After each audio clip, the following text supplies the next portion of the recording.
सभी को नमस्कार। मेरे चैनल इंटेलेक्चुअल भारतीय में आप सबका स्वागत है। आज की वीडियो में मैं भारत के वर्ण सिस्टम के बारे में समझाना चाहूँगा। इस वर्ण सिस्टम में 4 वर्ण हैं जो कि शूद्र, वैश्य, क्षत्रिय और ब्राह्मण हैं। मैं आप सबको अपनी इस वीडियो के माध्यम से इन चारों वर्णों को बनाने के पीछे क्या लॉजिक रहा होगा, इसको हमारे भारतीय कल्चर में एप्लीकेबल करने के रीज़न के साथ-साथ हर एक पॉसिबल पर्सपेक्टिव और पॉइंट ऑफ व्यू के हिसाब से समझाना चाहूँगा। एक ज़रूरी बात कि मैं इस वीडियो में बिल्कुल भी ऐसे नहीं बताऊंगा जैसा कि अनेकों पुस्तकों और शास्त्रों में लिखा गया है, और ज़्यादा ठीक होगा ये कहना कि जैसा इस वर्ण सिस्टम को शास्त्रों और ग्रंथों से गलत समझा और आगे समझाया गया है। अब शुरू करते हैं आज की ये वीडियो वर्ण सिस्टम मेरे दृष्टिकोण से। जैसा कि मैंने इस वीडियो की स्टार्टिंग में कहा है कि मैं इस वर्ण सिस्टम को हर एक पर्सपेक्टिव और एंगल से समझाऊंगा। उससे मेरा मतलब है कि ये सिस्टम इंडिविजुअली एक इंसान की लाइफ और उसकी लाइफ की जर्नी को कैसे अफेक्ट करता है, और एक सोसाइटी में ये कैसे काम करता है और सोसाइटी को कैसे अफेक्ट करता है। ऐसे क्या कारण रहे होंगे जो ऐसा सिस्टम बनाना पड़ा, ऐसा क्या खास है इस सिस्टम में, और इसके फेलियर का भी क्या कारण रहा होगा। मतलब ये वर्ण सिस्टम कैसे एक कास्ट सिस्टम में बदल गया। एक्सप्लेनेशंस में जाने से पहले एक बार चारों वर्णों के मतलब को समझ लेते हैं। शूद्र वो है जो एक समाज में बेसिक काम करता है और अपनी ज़िंदगी को इन्हीं छोटे मोटे काम करके बिताता है। छोटे मोटे काम से मेरा मतलब ये नहीं है कि कोई गंदे काम या ना करने लायक काम करता है। मेरा मतलब है कि हर एक इंसान की ज़िंदगी में जो बेसिक नीड्स है, उन नीड्स को पूरा करने के लिए जो भी काम करना पड़ता है, उस काम को करने वाले इंसान को शूद्र कहा जाता है। इसके बाद है वैश्य उनको कहा जाता है जो लाइफ में बिजनेस या एग्रीकल्चर का काम करते हैं। वो जो अपनी इनकम खुद से जनरेट करते हैं, अपना खुद का बिजनेस सेटअप करके। शूद्र मोस्टली वैश्य के पास ही काम करते हैं। तो आज के समय में वैश्य का बेस्ट एग्जांपल एक कॉमन बिजनेसमैन या एग्रीकल्चरिस्ट है। इसके बाद है क्षत्रिय उनको कहा जाता है जो एक सोसाइटी के लोगों को सेफगार्ड करने की ड्यूटी को संभालते हैं। मतलब नेवी, आर्मी, एयरफोर्स और डिफेंस सिस्टम में काम करने वाले लोग।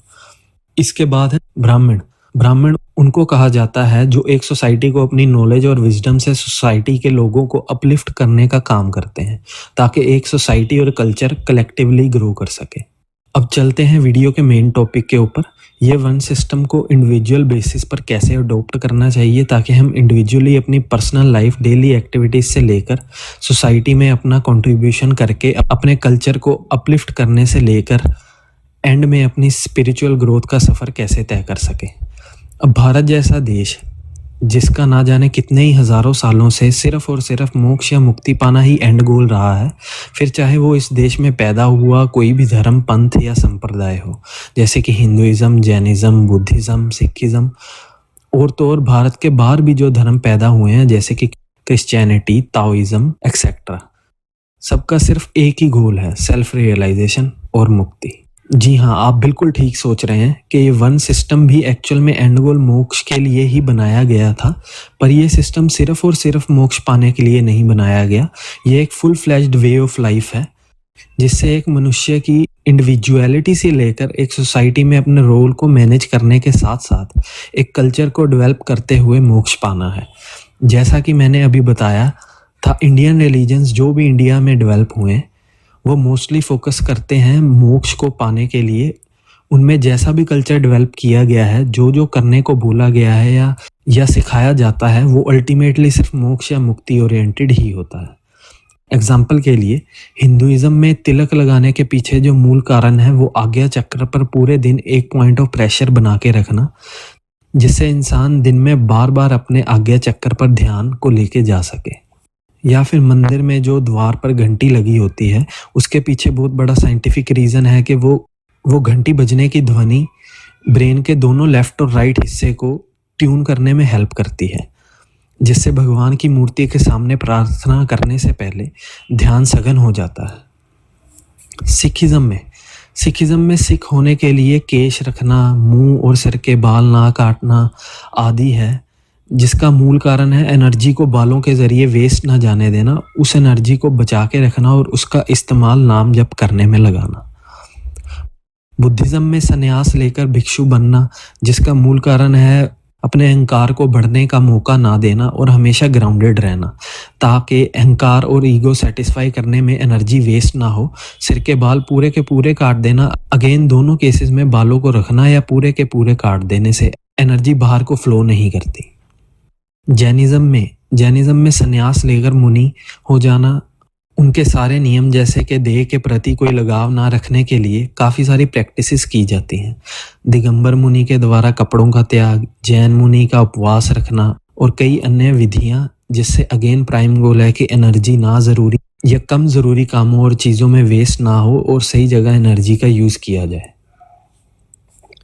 तो मेरे कहने का मतलब ये है कि हर एक धर्म में 70% विधियां तो सिर्फ मोक्ष ओरिएंटेड ही हैं और बाकी जो नियम बनाए गए हैं वो सोसाइटी में रहने सहने और विहरने के लिए बनाए गए हैं।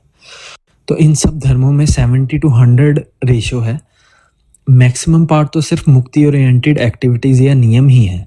हिंदुओं, बौद्धों और जैनों सब में सन्यासी को ही ऊंचा माना गया है। अब अगर हम अपने वर्ण सिस्टम की ओर ध्यान दें तो हम देख सकते हैं कि इसको कोई भी धर्म अडॉप्ट कर सकता है। मतलब ये धर्म ओरिएंटेड नहीं है, क्योंकि ये धर्म कोई भी हो, लोगों को काम तो करना ही पड़ेगा। कोई लाइफ में बेसिक काम कर रहा है तो कोई बड़े काम कर रहा है। तो ये वर्ण सिस्टम को एक full fledged way of life कहने के पीछे कारण है कि हर एक इंडिविजुअल की लाइफ में मोक्ष तो सबसे बड़ा गोल है ही, पर ऐसा तो नहीं है कि मोक्ष के बारे में सोचा और मोक्ष को पा लिया। मनुष्य की पूरी जिंदगी लग जाती है मोक्ष को पाने के लिए, और ज़्यादा ठीक होगा ये कहना कि कई सारे जन्म लग जाते हैं एक आत्मा को मुक्त होने के लिए। तो जब एक आत्मा बार बार जन्म के चक्र में आएगी तो उसे बार बार जन्म लेना पड़ेगा। अब हर बार जन्म लेने के साथ उसको बचपन से जवानी और जवानी से बुढ़ापे तक वो हर एक काम करना पड़ता है जो लाइफ को जीने के लिए ज़रूरी होता है। तो इसी बात को खास ध्यान में रखकर वर्ण सिस्टम को तैयार किया गया था, क्योंकि मनुष्य का कर्म से छुटकारा नहीं है, एटलीस्ट शरीर के तल पर। जैसा कि श्री कृष्ण ने श्रीमद् भगवद गीता में भी कहा है।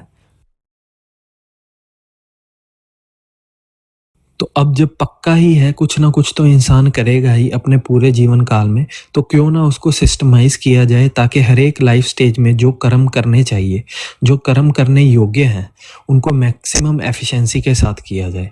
तो हर एक इंसान जब पैदा होता है तो शूद्र ही पैदा होता है, सिर्फ कुछ इंसानों को छोड़कर जो पिछले जन्म की स्मृतियाँ अर्थात खजाना अपने साथ लेकर अपना नया जन्म लेते हैं। ऐसा क्यों?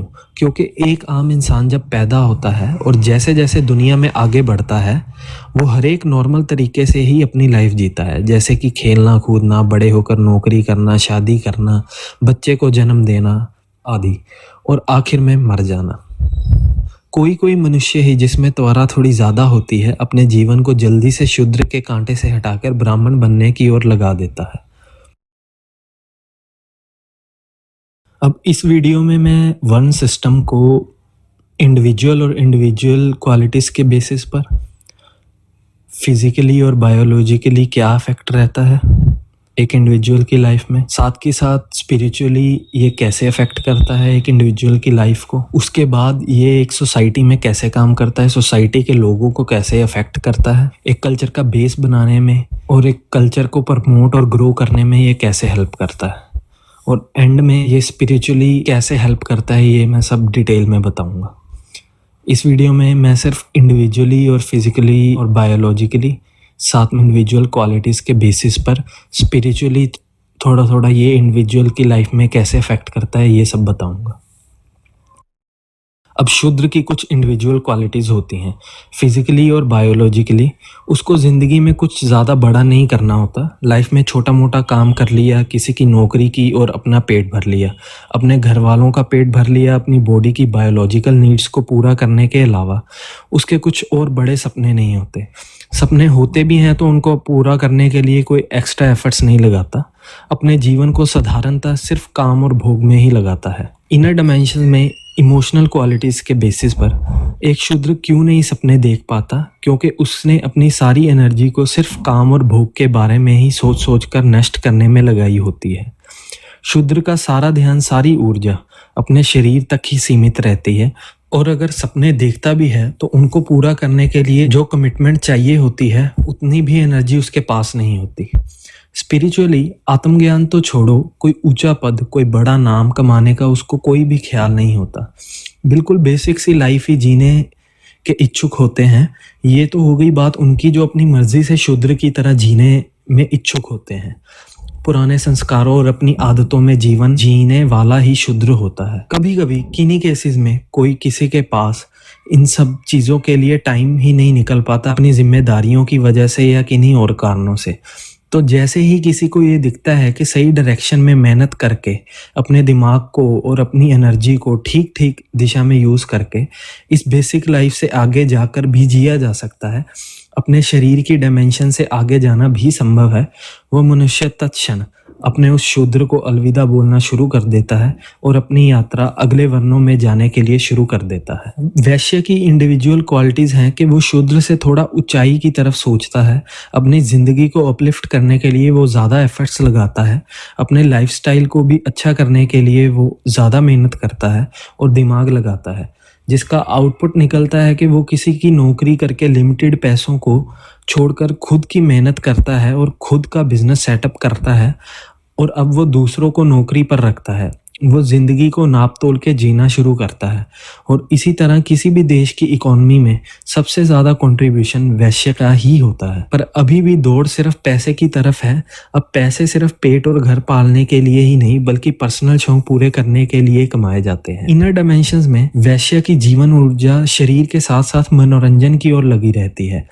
काम और भोग के साथ साथ वो मन को भी काफ़ी रिझाता है, क्योंकि अब वो अपने एंटरटेनमेंट को भी इजीली अफोर्ड कर सकता है। शूद्र की तरह उसको पूरा दिन लिमिटेड इनकम के लिए नौकरी नहीं करनी पड़ती। वो अपनी इनकम का मालिक खुद बनता है और कंपैरेटिवली एक शूद्र से ज़्यादा पैसे कमाता है। शूद्र की तरह वैश्य की भी सारी ऊर्जा काम और भोग में तो लगी ही रहती है। इसके साथ साथ वैश्य अपनी ऊर्जा को लोभ, अहंकार और मोह में भी लगा कर रखता है। और ये कहना बिल्कुल ठीक है कि जैसे ही इंसान के अंदर लोभ, अहंकार और मोह पैदा होता है, वो अपनी शूद्र क्वालिटीज़ को छोड़कर या अपनी शूद्र क्वालिटीज़ को कम प्रेफरेंस देता है और वैश्य बनने की तैयारी शुरू करता है। स्पिरिचुअली जैसे ही एक ठीक ठीक सोचने वाला इंसान अपनी बायोलॉजिकल नीड्स के साथ साथ अपने मन की नीड्स को भी पूरा करने के लिए सक्षम हो जाता है और पूरा कर भी लेता है, जिंदगी को शूद्र से वैश्य तक सफ़र तय करने के बाद उसको एक चीज़ साफ साफ दिखने लगती है। पूरी उम्र को शरीर और मन की नीड्स को पूरा करने में नहीं लगाया जा सकता, क्योंकि शरीर का धर्म है कि वो धीरे धीरे डिग्रेड होगा, मरने की ओर ही बढ़ेगा। और शरीर तो है भी असल में मन का बाहरी फैलाव, तो एक तरह से मन और शरीर दोनों ही धीरे धीरे डिग्रेड होने लगते हैं। और अगर जीवन काम, भोग, लोभ, अहंकार और मोह में ही जाए तो जीवन में एक जड़ता आने लगती है, एक उदासी सी छाने लगती है। और हर दिन शूद्र और वैश्य की जो क्वालिटीज़ हैं उनको एक्सपीरियंस करने के बाद लगता है कि जीवन में कुछ खालीपन सा छाया है, कुछ पाने को अभी भी बाकी है, कोई फूल अभी भी खिलने को है, कोई संगीत भी बजने को अधूरा रह गया है, बेफिक्री में नाचने का कोई स्वाद अभी भी नहीं लगा। तो अब ये वैश्य अपने मन से थोड़ा लड़ने की कोशिश शुरू करता है और अपने मन पर थोड़ा कंट्रोल करना शुरू कर देता है। संकल्प शक्ति को थोड़ा और स्ट्रॉन्ग करने की कोशिश शुरू हो जाती है। काम, क्रोध, लोभ और ईर्ष्या के प्रति थोड़ा सा सजग होना शुरू हो जाता है। और ये सब क्वालिटीज़ जब पीक पर आ जाती हैं तो एक वैश्य या शूद्र का क्षत्रिय बनने का सफ़र शुरू हो जाता है। क्षत्रिय मतलब शस्त्रधारी, जिसने अपने जीवन को दूसरों की रक्षा के लिए समर्पित किया है। बाहरी दुनिया में वो शस्त्र चलाकर दुश्मनों से और अपनी और अपने लोगों की रक्षा और सेवा करता है। और अंदर की दुनिया में जब एक इंसान शरीर और मन से ऊपर जाने के लिए सोचता है, अपने शूद्र और वैश्य क्वालिटी से जब लड़ता है और मन को अपने कंट्रोल में करता है, मन के इशारों पर खुद को नहीं नाचने देता, अपने आत्मबल और संकल्प की शक्ति से ऊंची ऊंचाइयों को छूता है, बड़ा पद और बड़े बड़े काम करता है दुनिया में। क्षत्रिय की इंडिविजुअल क्वालिटीज़ हैं कि उसमें संकल्प शक्ति बहुत ज़्यादा होती है। एक बार अगर कुछ करने के लिए सोच लिया तो अपने शरीर और मन के बारे में ज़्यादा नहीं सोचता, फिर अपनी सारी ऊर्जा उस काम को पूरा करने में लगा देता है। दूसरों की सेफ्टी को ज़्यादा प्रायोरिटी देता है।